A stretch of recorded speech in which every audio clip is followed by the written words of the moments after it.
여러분, 어떤 삶을 살고 싶으신가요? 남들 놀 때 일하고 남들 일할 때 노는 삶.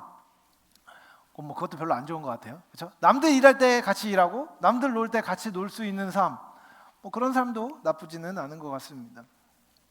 여러분, 근데 어떤 삶을 살고 싶으신가요? 여러분, 구체적인 삶의 계획들을 갖고 계신가요? 그런 말이 있습니다. 생각 없이 살면 사는 대로 생각한다. 생각보다 많은 사람들이 자신이 사는 바에 대한 생각이 없습니다.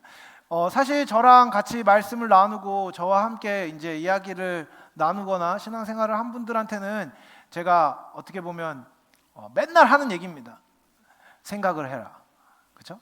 머리는 폼으로 다걸고 다니는 게 아니라 생각을 하도록 하나님이 창조하신 기관이다 라는 이야기를 자주 합니다. 여러분, 여러분이 사는 바에 대해서, 여러분의 인생, 삶의 방식에 대해서 어떻게 생각하십니까? 마음에 드십니까? 사람들은 행동을 합니다. 교회 나오기도 하고요, 교회 안 나오기도 하고요, 말을 하기도 하고요, 안 하기도 합니다. 다른 사람을 욕하기도 하고요, 칭찬을 하기도 하지요. 그렇게 행동할 때 지금 내가 하는 행동이 어떤 의미인지를 일일이 생각하면서 하는 경우가 사실 많지 않습니다. 행동에 근거가 없이 자기가 하는 행동은요 별로 거리껴하면서 하지 않습니다. 그냥 자연스럽게 자신의 행동이 옳다고 믿으며 그 믿은 대로 행동하는 경우가 많지요. 여러분은 어떤 삶이 가치 있다고 믿으십니까? 참되게 가치 있는 삶은 무엇이라고 생각하십니까? 어떤 사람이 무엇을 가치 있게 여기냐가 그 사람의 삶의 관점을 보여준다고 이야기할 수 있습니다. 여러분, 요즘에 제일 가치 있게 여겨지는 것은 무엇일까요? 아무래도 물질일 것입니다. 돈, 명예, 권력 이런 것들을 사람들이 추구합니다. 여러분, 그런 것들은 가치 있는 것입니까? 예, 가치 있는 것입니다. 가치 없다고 제가 얘기하면 분위기 안 좋아질 거고 진실도 아닙니다. 여러분, 돈이 가치 있으니까 돈 주고 먹을 거 사는 겁니다. 돈 열심히 버십시오. 여러분, 명예를 얻는 것, 훌륭한 일을 해서 사람들에게 칭찬을 받고 칭송을 받는 것 나쁜 일 아닙니다. 괜찮은 일이에요. 여러분, 하실 수 있으면 얻어내도록 노력해 보십시오. 여러분, 힘을 얻는 것 나쁜 일이 아닙니다. 건강해지고 자기의 힘으로 원하는 일들을 할 수 있게 되는 것 나쁜 일이라고 이야기할 수 없을 것입니다. 그것은 어느 정도의 가치들을 다 지니고 있습니다. 하지만 여러분, 그것은요 그 자체로는 의미가 없습니다. 그 자체로만 가지고는 가치가 없습니다. 돈도 명예도 권력도 말이지요. 우리가 그것을 얻는 것은 잘못된 것이 아니지만 그것을 삶의 목적 삼아 그것만을 추구하는 일은 분명 그릇된 것입니다. 왜 그렇습니까? 그것은 영원하지도 않고 온전하지도 않기 때문입니다. 그것을 소유한 존재, 그것을 창조한 존재, 그리고 그것을 우리에게 허락한 존재가 누구입니까? 하나님이십니다. 모든 것의 끝에는 하나님이 있습니다. 모든 것의 시작에는 하나님이 있습니다. 그렇게 하나님을 바라보지 않는다면 그 삶의 참된 의미와 방법에 대해서 판단할 수 없는 것입니다. 여러분, 그리스도인이 추구해야 되는 삶은요 유명한 삶이 아닙니다. 오히려 유용한 삶입니다. 하나님이 우리를 창조하신 목적과 가치에 부합하게 우리가 사용되어질 때 우리의 삶은 우리의 가치를 드러내는 것입니다. 여러분, 그와 같이 하나님의 창조의 섭리, 하나님의 창조의 목적과 잇닿아 있는 삶은 어떤 삶이 될까요? 결과적으로 거룩한 삶이 될 것입니다. 여러분, 행복한 삶을 향한 열정을 갖고 계십니까? 여러분의 삶이 행복하게 되기를 원하시나요? 그렇다면요 그 열정은 반드시 거룩한 삶을 향한 열정과 연결되어야 합니다. 여러분의 삶이 거룩해질수록 여러분의 삶은 행복해질 것입니다. 여러분, 거룩한 삶이 되어졌으면 하는 열망이 있으십니까? 내 삶이 좀 거룩해졌으면 좋겠다. 내 삶이 좀 예수님 닮았으면 좋겠다. 내 삶이 하나님이 기뻐하시는 삶이 되었으면 좋겠다라는 마음을 실제로 갖고 살고 계십니까? 만약에 여러분 그와 같은 마음이 없다면요 여러분 생각해 보셔야 됩니다. 내가 그리스도인다운 삶을 살고 있는가 아닌가를 말입니다. 여러분, 정말 거룩한 삶을 살아야 합니까? 제가 열심히 주장하기 때문에 말고요. 앞에서 그렇게 안 사는 것은 가치 없다라고 말하는 것 말고요. 여러분이 보기에는 어떠십니까? 만약 그리스도인의 삶은 하나님의 영광을 드러내기 위한 삶이고 하나님의 영광을 드러날 때 가장 행복하며 그 가장 행복한 삶을 위해서는 예수를 닮아 거룩하게 되어져야 된다는 이 논리적인 흐름에 동의할 수 있다면 지금 여러분의 삶의 모습을 보고 여러분은 판단해 보아야 합니다. 여러분, 거룩한 삶을 향한 열심을 갖고 계십니까? 만약에 그렇지 않다면 여러분, 지금 하고 있지 않은 모습에서 하려고 하는 모습으로 나아가야 됩니다. 한 걸음을 내디딜 수 있어야 한다는 겁니다. 이걸로 연결하려고 그런 건 아닌데 그런 의미에서 여러분, 이번 주 고난주간입니다. 거룩함을 위하여서 여러분 한 가지씩 해보십시오. 새벽 기도에 나오십시오. 그리고요, 여러분, 새벽 기도 도저히 못 나오겠다. 그 표정 보고 있어. 그렇다면 여러분, 묵상 챌린지, 묵상 책이라도 갖고 가셔서 하루에 다만 5분, 10분이라도 투자해서 조금 더 읽어보십시오. 어떻게 하면 하나님께 가까이 갈 수 있을지, 예수 닮을 수 있을지, 안 하던 일들을 하나씩 해나가십시오. 그때 여러분의 삶에 변화가 있을 것입니다. 여러분, 우리의 삶을 해석하는 시작은 어디서부터입니까? 하나님으로부터입니다. 우리의 삶의 방향성에 대한 접근은요, 언제나 하나님으로부터 시작하여 하나님을 향해 나아가야 합니다. 오늘 우리가 함께 읽은 본문은요, 바울이 디모데에게 쓴 디모데후서 2장의 마지막 부분입니다. 여기서 바울은 디모데에게 사람들을 향한 자신의 의무를 다해야 한다는 것을 계속해서 강조합니다. 여러분, 목사는요, 사역자는요, 자신이 맡은 양들이 의무를 다하도록 도와야 되는 겁니다. 그래서 제가 열심히 여러분을 사랑하는 마음으로 건면하는 것이죠. 그렇죠? 여러분, 그리고 그렇게 하기 위해서 해야 되는 일은 무엇입니까? 그들의 삶에 대해서 알려주는 것입니다. 여러분, 여러분이 예수를 닮는 삶을 살고 거룩한 삶을 살기 위해서, 사명에 헌신하기 위해서는요, 반드시 인내가 필요합니다. 그리고 여러분의 삶에 복음의 메시지가 영향력 있게 다가와서 그 복음의 메시지가 살아내줘야 되고 그 복음의 메시지가 선포되는 방식으로 여러분의 삶이 살아져야 한다는 것입니다. 바울은 디모데에게 에베소 교회에 하나님 앞에서 의무를 다할 것을, 강조할 것을 명하라고 얘기합니다. 그러니까 코칭을 하고 있는 거예요. 목회자인 디모데, 너는 에베소 교회가 의무를 다할 수 있도록 도와야 된다라고 말입니다. 왜 그렇습니까?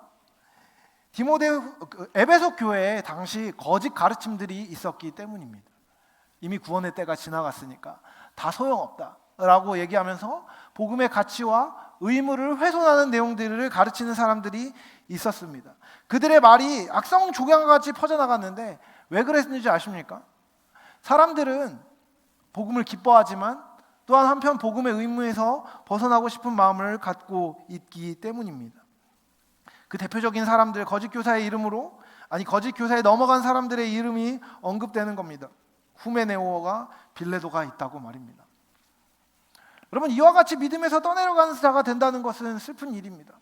여러분, 모두가 이 이름이 기록된 것을 보면서 저는 그런 생각을 했습니다. 우리 공동체에서 만약 이런 사람이 있다면 어떨까? 제 마음이 너무 끔찍한 거죠. 이와 같이 믿음을 떠나는 사람 중에는 최석원과 조규래가 있더라, 이런 게 누군가가 기록되어 있다고 한다면 여러분, 얼마나 마음이 아프겠습니까? 그 사람을 생각할 때마다 슬프지 않겠습니까? 여러분, 우리가 진리의 말씀을 옳게 분별하여 부끄러울 것이 없는 일꾼이 될 수 있도록 도우라고 사도 바울은 디모데를 계속해서 압박하고 있는 것입니다. 근데 여러분, 올바르게 하나님 앞에서 부끄럽지 않은 일꾼으로, 부끄럽지 않은 교인으로 살아가기 위해 필요한 것이 무엇입니까? 이 일을 기억하는 것이 있습니다. 여러분, 이 일이 무엇일까요? 이 일은요, 오늘 읽은 본문 바로 앞에 나옵니다. 11절에서 13절에 나오죠. 제가 이 11절에서 13절을요, 우리 한글 성경 말고 헬라어로 적혀져 있는 것을 직접 번역해서 쓴 내용입니다. 제가 읽어드리겠습니다. 이 말은 참으로 신실하도다. 우리가 그와 함께 죽었다면 또한 우리도 그와 함께 살 것입니다. 만약 우리가 참으면 우리는 그와 함께 다스릴 것이며 만약 우리가 그분을 부인하면 그분 역시 우리를 부인할 것입니다. 비록 우리는 신실하지 않지만 그분은 여전히 신실하십니다. 그분은 스스로 부인할 수 없으신 분이시기 때문입니다. 여러분, 이 일, 즉 성도의 삶의 의무를 다하기 위해 기억해야 되는 것은 무엇입니까? 하나님이 어떤 분이신지를 아는 겁니다. 하나님이 어떤 분이신지를 기억하는 것입니다. 여러분, 그리스도인으로서의 삶을 살기 위한 근거는 무엇입니까? 하나님이십니다. 하나님이 정말 계시다면 우린 그 하나님의 성품에 맞는 삶을 살아야 됩니다. 하나님이 기뻐하시는 삶을 살아야 합니다. 하나님의 능력이 작동되는 방식으로 살아야 됩니다. 그분의 지식을 배워가며 그분을 향한 지식을 배워가며 그분이 인도하시는 삶을 살아야 합니다. 그 모든 것이 하나님을 향해야 되고 하나님으로부터 와야 되며 하나님으로부터 시작되어야 합니다. 여러분, 여러분에게 하나님은 어떤 분이십니까? 하나님은 창조의 하나님이십니다. 그분은 우리를 구원하기 위하여서 이 땅에 예수 그리스도를 보내셔서 고난받게 하신 아버지이십니다. 또한 그분은 고난받으신 당사자이시기도 하시지요. 또한 그분은 부활하셔서 이제 우리에게 생명을 주셨습니다. 그리고 장차 오셔서 이 땅에서 각 사람의 행위대로 각 사람의 상태대로 심판하시는 분이십니다. 그 하나님은 언약에 신실하시고 거룩하셔서 인간과 구별되며 온전하시며 전능하신 분이십니다. 그분은 의로우신 분이십니다. 그래서 그 하나님은 모든 것에 해당하시고 이 모든 속성을 갖고 계신 분이십니다. 그리고 그 하나님은 살아계셔서 옛날에 역사하셨던 분이 아니라 지금 내 삶 가운데 일하시는 분이십니다. 지금 벚꽃이 피는 계절, 고난주간에 중간고사를 보고 있는 내 삶 가운데 남자친구와 여자친구와 싸운 그 순간 가운데 엄마 아빠와의 갈등 가운데 있는 가운데 기쁜 일들이 있는 가운데 취업이 된 가운데 취업이 되었는데 갈까 말까 고민하고 있는 그 가운데 모든 삶의 구체적인 순간에 살아계신 하나님이십니다. 그분은 여러분의 삶 가운데 참됨을 알려주기 원하시고 참되게 인도하실 수 있는 하나님이십니다. 그분께 모든 키가 있고 모든 능력이 있고 모든 자원이 있습니다. 그리고 그분은 여러분을 사랑하십니다.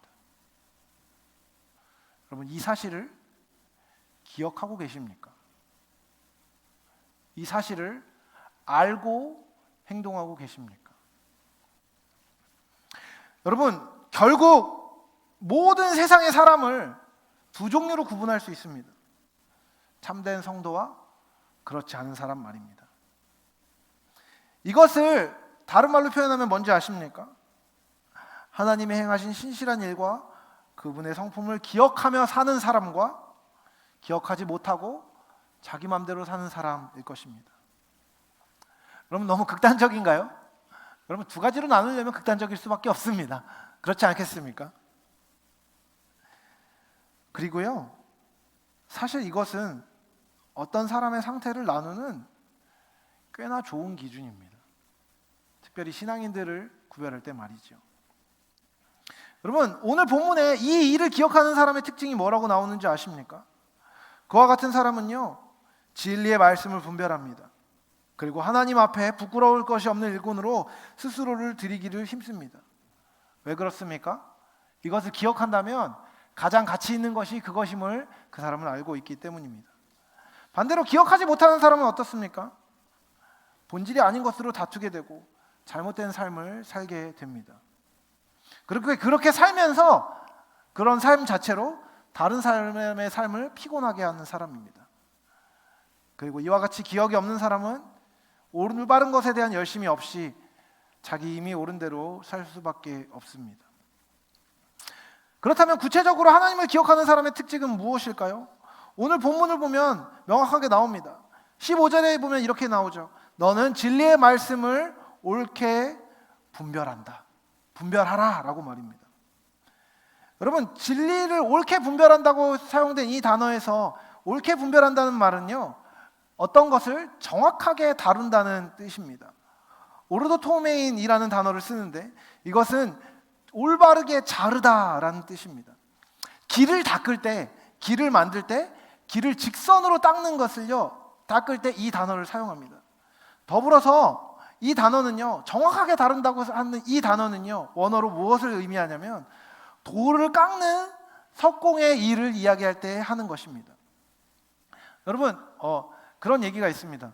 미켈란젤로라는 유명한 조각가가 어떻게 그렇게 잘 조각하냐라고 얘기했을 때 그렇게 얘기했다고 해요. 이 안에 있는 아름다운 것들을 상상하며 쓸데없는 것을 깎아내는 거다. 뭐 이렇게 얘기하더라고요.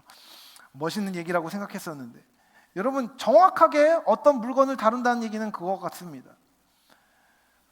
필요 없는 것을 없애고 필요한 것을 남길 줄 아는 지성을 갖고 있다는 것입니다. 여러분, 하나님을 아는 사람은요, 무엇이 필요한지 무엇이 필요 없는지를 분별할 수 있습니다. 진리를 왜곡 없이 있는 그대로 받아들인다는 것입니다. 그리고 그것을 있는 그대로 설명할 줄 아는 것, 그것이 진리를 옳게 분별함의 의미입니다. 여러분, 성숙하지 못한 사람은요, 자기가 원하는 식으로 진리를 해석합니다. 하지만 참된 진리 안에 있는 사람은 그렇게 하지 않습니다. 그는 길을 직선으로 걸어가는 것처럼, 쓸모없는 돌은 자기가 좋아하는 것이라도 과감하게 잘라낼 줄 아는 것처럼 제대로 행합니다. 할 일을 하고 하지 않아도 되는 일을 과감하게 하지 않는 것입니다. 그는 비진리를 격렬하게 미워하고 그것을 단호하게 끊어낼 수 있습니다. 그리고 구별할 수 있는 것이지요. 더불어서 하나님을 기억하는 사람의 중요한 특징은 무엇이냐면, 그와 같은 삶을 삶으로 부끄러움 없는 삶을 살게 된다는 것입니다. 여러분, 진리의 말씀을 옳게 분별하는 사람은요, 반드시 그것을 살고 그것을 가르치게 되어 있습니다.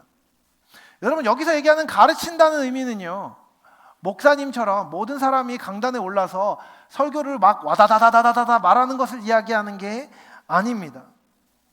그는 사람들 앞에서뿐만 아니라 하나님 앞에서 부끄러움 없는 삶을 살며 그 삶 자체가 하나님 나라의 맛보기가 되고 하나님 나라의 교보제가 되는 것입니다. 진리의 말씀을 올바르게 다룬다는 건 뭐냐면요, 올바르게 살아낸다는 것입니다. 그렇게 올바르게 사는 삶은요, 반드시 선한 삶으로 되어지고 그 선한 삶은 아름다운 울림이 되어 다른 사람들에게 보여지게 됩니다. 그리고 그와 같은 삶을 하나님은 인정하십니다. 또한 하나님을 기억하는 사람들의 세 번째 특징은 그가 경건에 힘쓴다는 것입니다. 여러분, 경건은 무엇입니까? 영어로 가들리라고 씁니다. 말씀을 읽고 기도하고 도덕적인 삶을 사는 것은요, 외적인 경건의 결과일 것입니다. 하지만 여러분, 기억하십시오. 그 자체로만 그 사람이 경건한 사람인지 아닌지를 판단할 수 없습니다. 여러분, 이 행위는요, 하나님께 속한 자다운 삶의 모습을 갖추기 위한 노력입니다. 그렇기 때문에 하나님을 알기 원하기 때문에 말씀도 읽는 것이고 기도도 하고 도덕적인 삶도 사는 겁니다.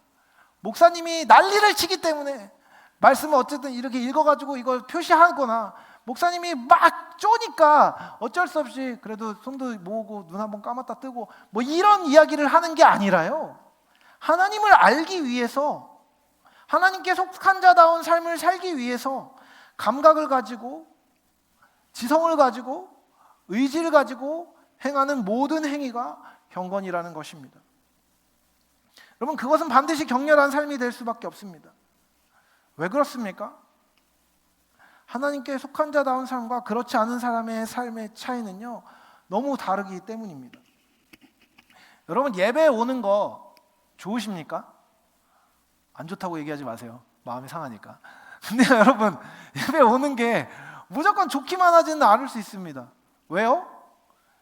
피곤하니까, 자고 싶으니까, 놀고 싶으니까, 하고 싶은 게 많으니까 말입니다. 너무 그렇게 격하게 고개를 끄덕거리지 말아주세요. 여러분 어떻습니까?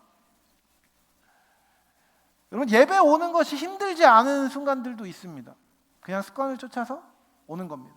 근데 예배 가는 것이 너무 힘들고 한번 모이는 것이 너무 힘들고 삶을 나누는 것이 너무 힘든 그때 이 일이 하나님이 허락하신 일임을 기억하며 예배 자리로 나아가는 겁니다. 경건의 자리로 나아가는 겁니다. 말씀을 유튜브 쇼츠를 보는 것은 너무 편하지만 말씀을 펴보는 일은 힘든 일입니다.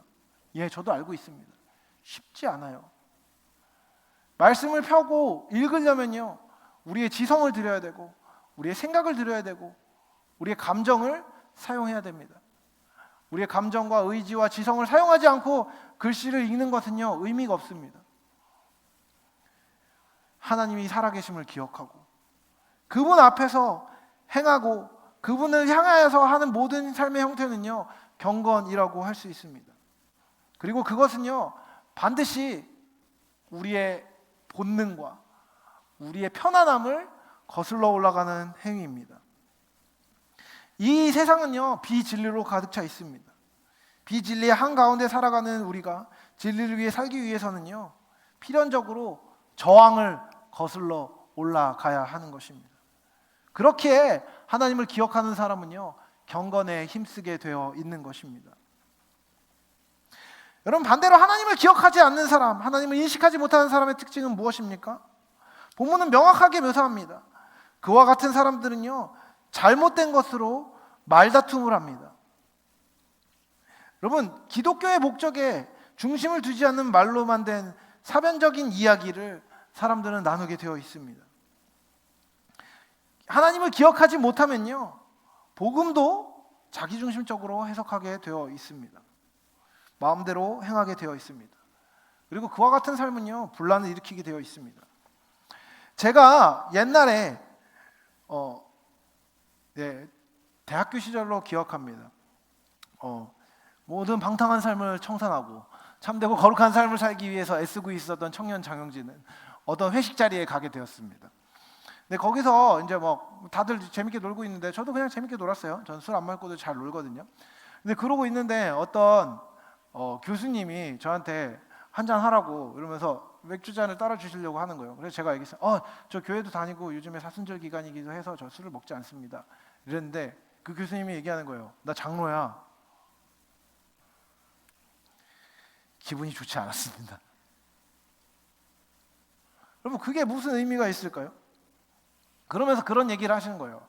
야, 성경에 술 취하지 말라고 그랬지. 술 먹지 말아야 된다고 얘기하지 않았어. 라고 설득력 있게 말입니다. 여러분 사람들은 흥미롭게도 자기가 가진 지식으로 자기가 생각하는 허물을 가리는 것에 능숙합니다. 죄와 줄타기 하는 것이지요. 여러분 그것은요, 말장난을 하는 것입니다. 여러분 회개하면 용서받습니다. 예, 이것은 진리의 진술입니다. 참된 것입니다. 그런데요, 자기중심적으로 복음을 해석하는 사람들은 잘못을 해도 용서해 주니까 지금은 잘못을 해도 된다고 이야기합니다. 용서는 그와 같은 사람들의 것이 아닙니다. 여러분 용서는 누가 해주시는 거예요? 하나님이 하시는 겁니다. 근데 하나님이 하시는 용서를 자기 마음대로 자기가 원하는 방식으로 사용하는 겁니다. 도둑질하고 나서 하나님께 용서해 주실 거니까 괜찮아, 내 마음대로 하자. 여러분 이것이요, 잘못된 것으로 말다툼을 하는 태도입니다. 결국 그것은요, 복음을, 예수의 이름을, 진리의 이름을 따다가 자기 마음대로 행하는 것에 지나지 않습니다. 이와 같이 잘못된 것으로 말다툼을 하는 사람은요, 자기 삶을 망치게 되어 있습니다. 하나님을 참되게 알지 못하는 사람은요, 또한 망령되고 헛된 말을 하게 됩니다. 이것은 목적 없는 허튼 말을 이야기합니다. 그리고 이것은요, 아까 얘기한 잘못된 것으로 말다툼을 하는 것과 연결되어서 다른 사람에게 악한 영향력을 주게 됩니다. 그런 말에 흔들리면 성도들이 말씀을 잘못 배우고 불경건하게 해석하게 되기 때문에 바울은 그와 같은 사람들을 경계하라고 이야기합니다. 멋있는 척하고 잘난 척하면서 지식인인 것처럼 말하지만 그와 같은 사람들은요, 삶이 따라오지 않을 뿐더러 실패하기 십상입니다.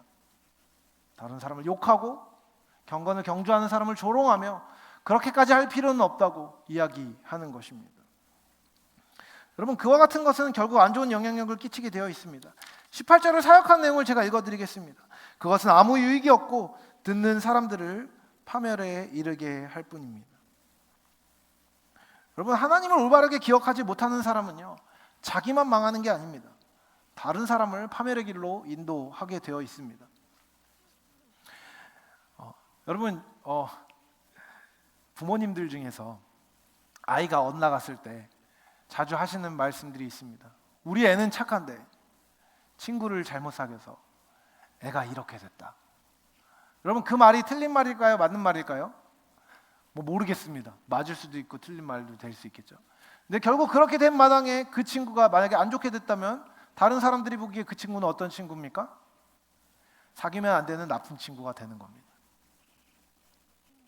여러분, 안 좋은 영향력을 흘리는 사람들은요, 처음부터 그렇게 됐던 게 아닙니다. 하나님을 기억하지 않고 진리를 왜곡하며 자기 소견에 오른 대로 자기중심적으로 해석하다 보면요, 그와 같은 사람은 헛된 것을 행하고 말하게 됩니다. 나태하게 되고 삶의 정함이 없으며 마음대로 행하며 올바르게 행하고 있는 사람을 오히려 비난하게 되어 있습니다. 뭐 그렇게 사냐고, 그렇게까지 하냐고, 피곤하게 굴지 말라고 다른 사람한테 한껏 이야기하게 됩니다. 그렇게 되면요, 자기중심적으로 행하게 되며 결국 망하게 되는 것입니다. 여러분은 어떤 사람입니까? 하나님을 기억하며 살고 있으십니까? 아니면 하나님과 상관없이 자기 소견에 오른 대로 살고 계십니까? 여러분, 하나님이 중심을 보십니다. 그래서 하나님의 백성이라는 것은요, 다른 분이 아니라 하나님이 아시는 것입니다. 하나님은 이미 존재와 마음의 중심을 알고 계십니다. 그 중심을 하나님의 백성으로 변화시키신 분이 다름 아닌 하나님이시기 때문입니다. 여러분이 하나님께 속한 사람이라면 그것은 여러분도 알고 하나님도 알 것입니다. 하나님은 자기 백성이 누구신지, 그 백성을 어떻게 지키기 원하시는지에 대해서 굳건한 마음과 한결같은 사랑을 갖고 계십니다. 그렇게 우리는 하나님의 백성됨을 흔들리지 않고 믿어야 할 것입니다. 여러분, 하나님이 아시는 것뿐만 아니라 우리가 하나님의 백성이라는 것을 우리는 어떻게 알 수 있습니까? 하나님의 도우심을 아는 사람은요, 자기 삶에 있는 불의에서 떠나기를 원하는 사람입니다. 자신의 삶에 있는 연약함과 잘못된 부분들을요, 하나님께서 고쳐주시기를 구하고 그 삶을 향해 경주하는 사람입니다. 하나님의 백성된 사람은요, 자신의 실패를 두려워하지 않습니다. 여러분, 우리의 삶이 하나님께 속했음을 알고 하나님께서 우리의 삶을 변화시키실 것을 믿는다면 우리는 좌절하지 않고 소망으로 행할 수 있습니다. 죄에 대해서도 마찬가지입니다. 어차피 내 힘으로는 못 이길 거야, 패배할 거라고 생각하면 그대로 있지만 승리할 것을 알면 움직이게 되어 있습니다. 그래서 하나님의 백성된 사람은요, 움직이는 사람입니다.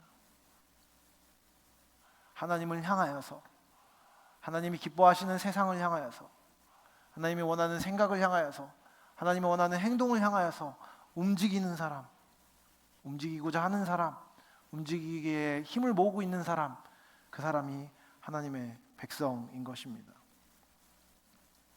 여러분, 그렇다면 하나님이 쓰시는 사람은 누구입니까? 당연히 하나님께 속한 사람, 하나님을 기뻐하는 사람, 거룩하고 정결한 사람입니다. 여러분, 지으신 하나님이 우리 한 사람을 각각 다르게, 희귀하게, 희소하게, 독점적으로 지으셨습니다. 유니크하게 지으셨습니다. 여러분, 한 사람 한 사람을 지으신 분은 하나님이십니다. 제가 어저께 한 청년하고 얘기하면서 그런 이야기를 했습니다. 여러분, 저는 공감 능력이 조금 그렇게 탁월하진 않습니다. 솔직히 공감 잘 못하는 편이에요. T예요. 그러면 여러분, 공감을 못하는 저의 특징은 저의 문제입니까? 공감을 못하는 저는 문제가 있는 사람인가요? 아닙니다. 그냥 공감을 못할 뿐입니다. 그렇게 지어졌고 그 삶을 살고 있습니다. 하지만 여러분, 감정으로 공감하지 못한다고 해서 다른 사람을 이해하지 못하는 것은 아닙니다. 다른 사람을 이해하고 올바른 것이 무엇인지를 알 수 있고 그것을 분별하여 행동할 수 있는 특징을 전 갖고 있습니다. 그것으로 제가 다른 사람보다 우월하게 되거나 열등하게 되는 것이 아닙니다. 여러분, 저는 몸으로 하는 일을 잘 하지 못합니다. 제가 글씨를 써놓으면 저는 알아보는데 저 말고 다른 사람은 아무도 알아보지 못합니다. 그러면 저는 잘못된 사람이 되는 건가요? 아니요. 글씨를 못 쓰는 사람일 뿐입니다. 그러면 다른 사람이 알아보게 하려면 어떻게 해야 될까요? 열심히 타이핑을 해서 프린트를 해서 나눠주면 됩니다. 문제가 되지 않는 것이지요. 여러분, 우리는 각자 다른 특징과 다른 모습으로 지어졌습니다. 여기서 성경은 금처럼 은처럼 질그릇처럼 나무 그릇처럼 만들었다고 얘기하면서 이것이 마치 가치의 차이인 것처럼 여겨지게 보이게 기록되어 있습니다. 하지만 여러분, 이 말씀을 잘 보면, 오늘 본문 말씀을 잘 보면 금이냐 은이냐 질그릇이냐 나무 그릇이냐를 따지는 것이 아닙니다. 그 재질을 보고 있는 것이 아닙니다. 여러분, 왜 그렇습니까? 하나님은 우리의 재질을 보지 않으시는 분이시기 때문입니다. 그 재질로 만드신 분이 하나님이십니다. 하나님은 우리가 어떤 특징을 갖고 있는지를 알고 계십니다. 하나님은 우리가 어떤 재질을 갖기를 원하지 않으십니다. 그 재질로 만드신 분이 하나님이시기 때문입니다. 하지만 하나님이 우리에게 원하시는 것이 있습니다. 그것은 우리가 깨끗하여서 사용되어져야 할 때에 올바르게 사용되어지기를 하나님은 원하십니다. 여러분, 하나님은 여러분을 다 각자의 기능에 맞는 모양과 각자의 모양에 맞는 재질로 창조하셨습니다. 그렇다면 여러분이 깨끗한 그릇이 되기 위해서는 어떻게 해야 할까요? 여러분, 그릇이 깨끗해지기 위해서는 어떻게 해야 됩니까? 그릇이 할 수 있는 일은 무엇입니까? 그릇이 할 수 있는 일은 없습니다. 그릇은 자기를 씻지 않습니다. 그릇이 갑자기 일어나서 싱크대로 저벅저벅 걸어가서 자기 몸을 막 씻는 것은 이상한 일입니다. 그릇을 닦는 것은요, 그릇의 일이 아닙니다. 그 그릇을 씻으실 수 있는 분께 속해 있냐 아니냐에 있는 것입니다. 주께서 우리를 깨끗이 하셔서 우리를 사용하시도록 우리를 내어드리는 것이 우리의 일입니다. 하나님이 사람을 쓰실 때는요, 그 사람이 무엇을 잘하냐 못하냐를 하나님은 따지지 않으십니다. 왜요? 그 사람이 잘하는지 못하는지를요, 하나님이 가장 잘 알고 계시기 때문입니다. 하나님이 쓰시는 사람은 자기가 무엇을 잘하냐 못하냐를 따지는 사람이 아니라 자신의 정결함이 하나님께 사용될 수 있는지 아닌지를 궁구하고 기도하는 사람입니다. 하나님은 전능하신 분이십니다. 그분은 우리의 능력을 필요로 하지 않으십니다. 오히려 그분은 사용할 깨끗할 그릇을 찾으십니다. 하나님은 하나님의 마음을 알고 그것에 맞추기를 기뻐하는 사람을 찾고 계십니다. 결정은 하나님께 있지 사람이 하지 않습니다. 우리는 다만 그분을 향해 순전한 마음을 가져야 합니다. 마음 안에 진리가 새겨지면 그때 비로소 무엇이 옳고 그른지를 분별할 수 있는 지혜가 생기고, 그 지혜가 있는 사람은 순전한 마음을 갖기 위해 애쓰고 그것을 위해 기도할 수밖에 없습니다. 왜 그렇습니까? 그것이 참으로 행복한 삶임을 알게 되기 때문입니다. 말씀을 마무리하려고 합니다. 여러분, 하나님이 찾는 사람은 누구입니까? 어떤 일에 탁월한 사람입니까? 훌륭한 사람입니까? 예, 탁월하고 훌륭한 사람 좋습니다. 우리 입장에서는 참 좋은 것이지요. 하지만 여러분, 하나님은 여러분의 행위를 보지 않으십니다. 여러분의 행위를 통해서 여러분을 판단하지 않으십니다. 하나님은 귀 있을 그릇인 우리의 존재를 바라보십니다. 존재가 하나님께 있대요. 참된 삶을 살기 원하는 그 사람을 하나님이 찾으시는 것입니다. 그러므로 우리는 하나님을 경외하는 존재, 거룩하게 구별되어서 하나님을 향해 살아내는 존재가 되어야 합니다. 그리고 그것을 위해 분투하는 삶, 그 삶이 참 그리스도인의 삶이며 귀 있을 그릇으로 사용되는 삶입니다. 그 삶을 살아 하나님과 함께하는 기쁨을 마음껏 누리는 저와 여러분이 되실 수 있기를 사랑하는 주님의 이름으로 축복합니다.